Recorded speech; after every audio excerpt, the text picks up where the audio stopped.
কি করস? ভাত দে, খিদা লাগছে। ভাত দে।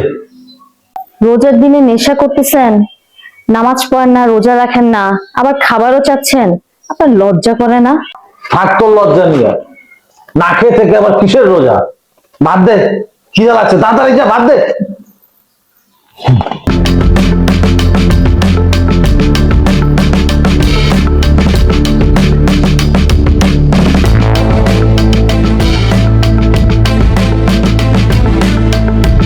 আল্লাহর রাস্তে এই রোজার মাসে আর এইভাবে খাইয়েন না।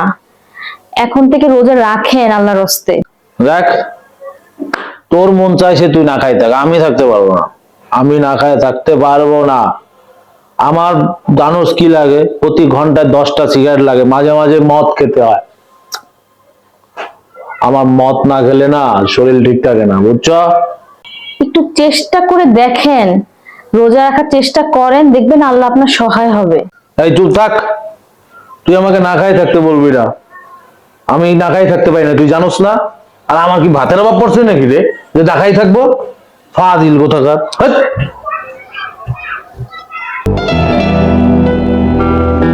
হে আল্লাহ, তুমি আমার স্বামীকে ভালো পথে ফিরিয়ে নিয়ে আসো আল্লাহ।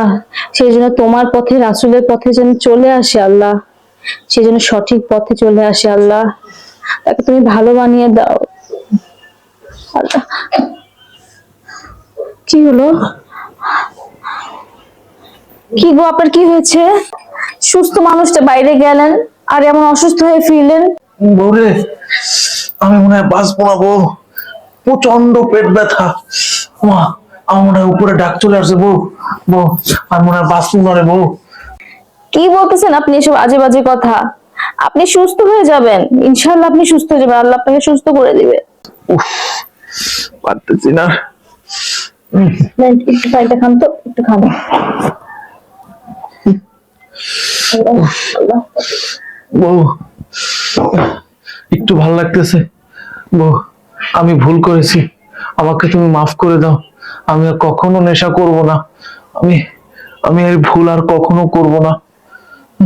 আলহামদুলিল্লাহ, আল্লাহ আমার দোয়া কবুল করেছেন।